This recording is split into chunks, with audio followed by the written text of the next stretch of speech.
What's up, everyone? Mr. Bainey here. This is lesson 3.1, graphing relationships. The essential question: how can you describe a relationship given a graph and sketch a graph given a description? And the standard here is FIF-4, interpret key features of graphs, and it's also to sketch graphs with those key features if you have a description. So let's go right into it. The explore activity. One thing you'll be expected to do here is to be able to interpret a graph that looks like this here on the right side. So graphing relationships means in a graph there's always the relationship between the x, the quantity that's on the x-axis, and the quantity on the y-axis. So in this case, we're graphing the relationship between distance and time in this situation. The problem says that there's a delivery van. The distance a delivery van is from the warehouse varies throughout the day. The graph shows the distance from the warehouse for a day from 8 a.m. to 5 p.m. So although it doesn't graph the numbers here on the bottom, it starts at 8 a.m., goes all the way to 5 p.m., and then you can think about what that means when the graph is all the way at the bottom here in terms of distance. So we have segment 1 shows that the delivery van moved away from the warehouse. So I'm going to show that here. Segment number 1 is this that I have in blue. So what does segment 2 show? Well, it's still going up, as in increasing. So the distance is increasing as the time is passing by. Okay, so time is going this way to the right, and the distance is going up. But is it going up as fast, or faster even, or slower? And the way we want to describe it is the van is traveling at a slower rate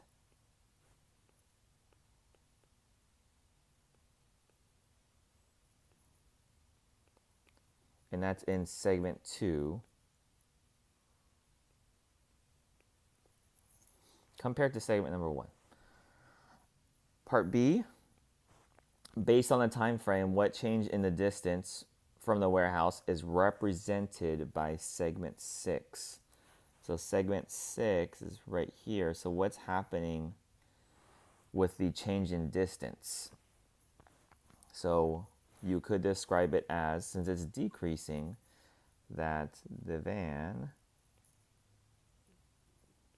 is traveling towards the warehouse, where the distance, right, the distance is decreasing from the warehouse.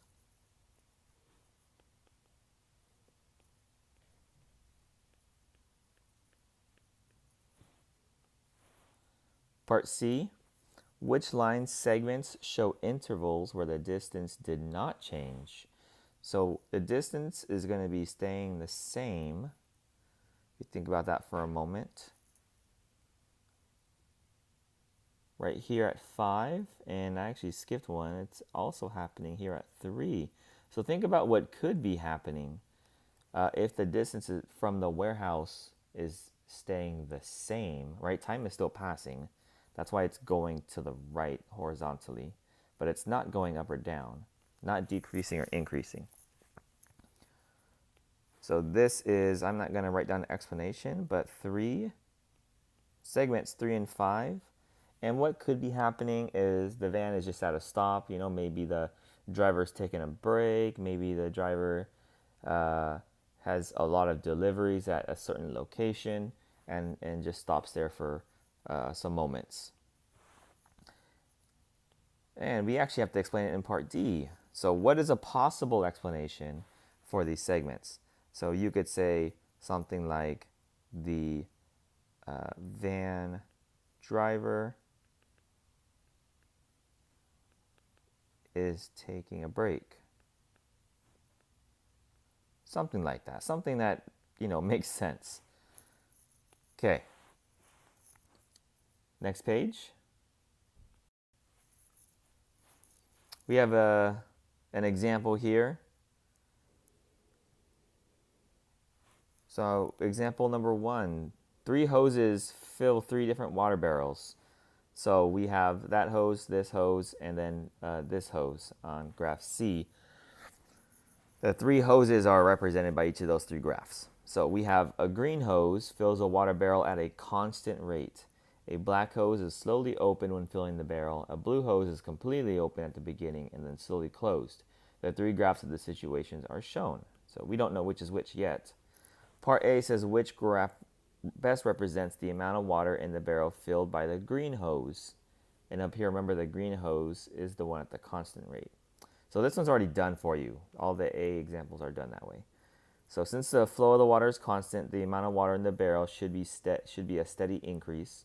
So graph B is the best representation of it. So this graph B is the green hose. So part B says, describe the water level represented by each graph, then determine which graph represents each situation. So graph A, describe the water level for graph A. And graph A is, you can think of it as, I'm going to kind of label it on the graph here. So if you look at graph A, if that much time has passed, and let's say half of this time on the graph has passed, think about how much water has been added to the barrel. Not very much, right? It didn't go up that high in half that amount of time. So this is going to be the black hose, because the black hose is described as being slowly opened. So you can think of that as like not a lot of water is being filled at the beginning of it. And since it's slowly opened, it's going to become more and more and more open, which means that the rate is going to increase. So on graph A, if you look up there again, at the end, if just a little bit of time is passing, then we have a lot of water being filled up. Okay, so I'm going to describe it as something like a slow water increase at the beginning.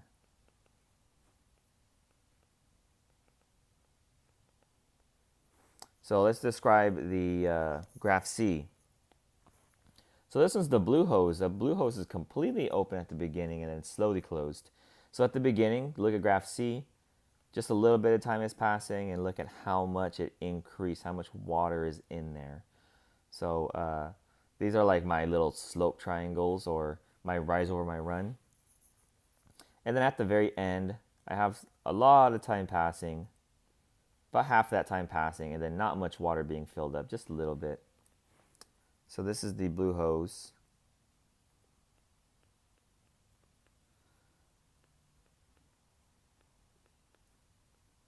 And I'm going to describe it as lots of water being filled at the beginning. Something like that. Graph A represents the black hose, and graph C represents the blue hose, the sentence right below that. You can fill that out. Okay, let's do the your turn. If you'd like to give it a try, go ahead and pause the video. The your turn, not going to read it. Go ahead and read it if you want to see what the situation is. But number 3 says which graph represents a situation where the ball gets stuck in the tree. So this one is going to be graph C. If you look at graph C, over here, the height is represented by this y-axis. And so the height, so the person's throwing the ball from here. When you throw the ball, the ball's not on the ground. So it's a little ways up.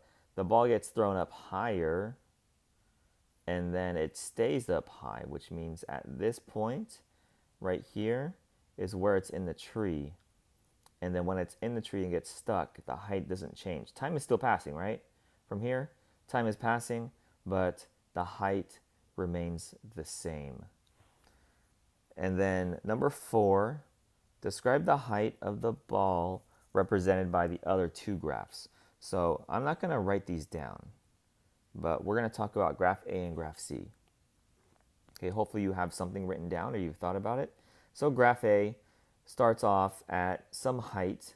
The person's throwing it and then throws it. It does not throw the ball higher than where it started, right? So it kind of throws it straight ahead almost, or throws it down a little bit. And then gravity kind of takes the height of the ball down, so it keeps falling. And then at this time, it's on the ground, right? Because there's no height. And then it stays on the ground. So a couple things could be happening right here. The ball could be rolling, right? If it's rolling, it's still the same height. It's going to be on the ground. Or it could just be sitting there, or just there still, just on the ground. So it could, you could have thrown it into some sand or something like that, and it's not moving at all. So this is just height. This does not indicate if it's moving or not. Graph B is, this is just an example of a scenario. A person, so could be throwing the ball, and it's going to throw it straight up, right? At this point right here, it's going to start dropping, which means that gravity is taking effect. It's going to drop. So the height is decreasing here. And at this point at the very end, it stops, right? Or at least we don't know what happens after that. We don't know if this thing's going to go down. We don't know if it's going to just stay the same height. We don't know that. It just stops right there. So what could have happened is the friend caught the ball. Think about this. This could also be represented if you yourself tossed the ball up and you caught it yourself. Okay, this does not mean you threw it to somebody else. This is just the height of the ball. So you could have tossed it you could have tossed it straight up in front of you, and it would still look like this graph. Okay, let's look at some more vocabulary. Something very, very important when you start graphing some more of these. So we have something called a continuous graph, and that is when you connect the dots using lines or curves. And then our other type of graph is discrete, and discrete means they're not going to be connected. So continuous, think of that as like just a straight line or a curve. You can actually just trace it with your pencil. And then discrete is like a bunch of points, right? Not connected. So this right below here is a discrete graph. And think about why it makes sense to be a discrete graph. We can't connect these dots. So take a look at this. What does it mean if I connect these dots? If I connect it, that means everything in between is a point. So like this is a point right here at, I don't know, I'm just not making this up, but estimating that that's about 1.7 problems correct. So does that make sense in this problem? Okay, you're gonna have to do some similar thinking to see if that makes sense if you make it discrete or continuous. And on the other hand, a continuous graph is something like these up here. So these are continuous, which means you can take any moment in time and there would be a height. Right? So these make sense for it to be continuous, whereas this one at the bottom isn't. Okay, so let's take a look at some more examples about this. Let's go ahead and do the your turns, number 5, number 6. So we're going to sketch a graph of the situation, tell whether the graph is continuous or discrete, and then determine the domain and range. At the start of a snowstorm, it snowed 2 inches an hour for 2 hours, then slowed to 1 inch an hour for an additional hour before stopping. 3 hours after the snow stopped, it began to melt at 1/2 an inch an hour for 2 hours. So at the start, which means I'm going to start at 0 inches at 0 time, it snowed 2 inches an hour for 2 hours. So in 1 hour, it was 2 inches. In 2 hours, it was 4 inches. 3 hours after the snow stopped. Oh, sorry, I skipped something. The second line says it slowed to 1 inch an hour for an additional hour before stopping. So 1 inch an hour for that third hour. means it's going to be at 3 hours, 5 inches. 3 hours after the snow stopped, so we're at 3 hours now on our graph. It began to melt at 1/2 an inch an hour for 2 hours. So 1/2 an inch an hour, which means at 4 hours it's 4.5 inches, and then at 5 hours it's 4 inches. And it looks like it stops right there at 5 hours. Okay, so the first thing we need to ask is, can we connect these dots? Does that make sense? Okay, here's just a little bit of a trick with these relationships. If it has to do with time, I want to say 99% of the problems that have to do with time in the x-axis, it's going to be continuous because we don't skip any moment in time, right? Time is continuous itself.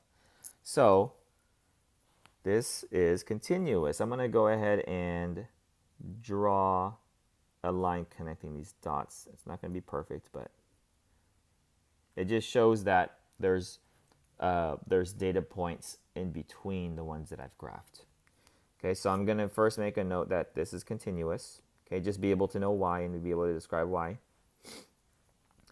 Then the domain. The domain, this is kind of a new concept for you all. This is all the x values, right, from start to finish. What's the lowest x value and what's the highest x value?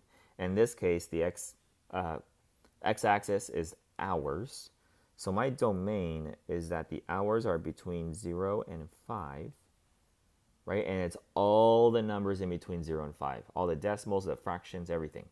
So I'll use the variable x. You could use t for time, but I'm going to use x, and x is in between 0 and 5. So that's my compound inequality to describe that. The range is all my y values. So that's the inches of snow. What's the lowest and what's the highest? And this one happens to be the same numbers. It also goes from 0 to 5, but this is, remember, inches. Okay, and there you have it. So quickly, let's do number 6. If you want to try it, go and pause the video. A local salesman is going door to door trying to sell vacuums. For every vacuum he sells, he makes $20. So I'm going to start graphing it right now. At 0 vacuums, he makes $0. 1 vacuum is 20. 2 vacuums is 40. Right? 3 vacuums is 60. And so on. And he can sell a maximum of 10 vacuums a day. So if I just keep this little trend going here, at 8 vacuums, he's made $20. 9 vacuums, $180, and 10 vacuums, $200.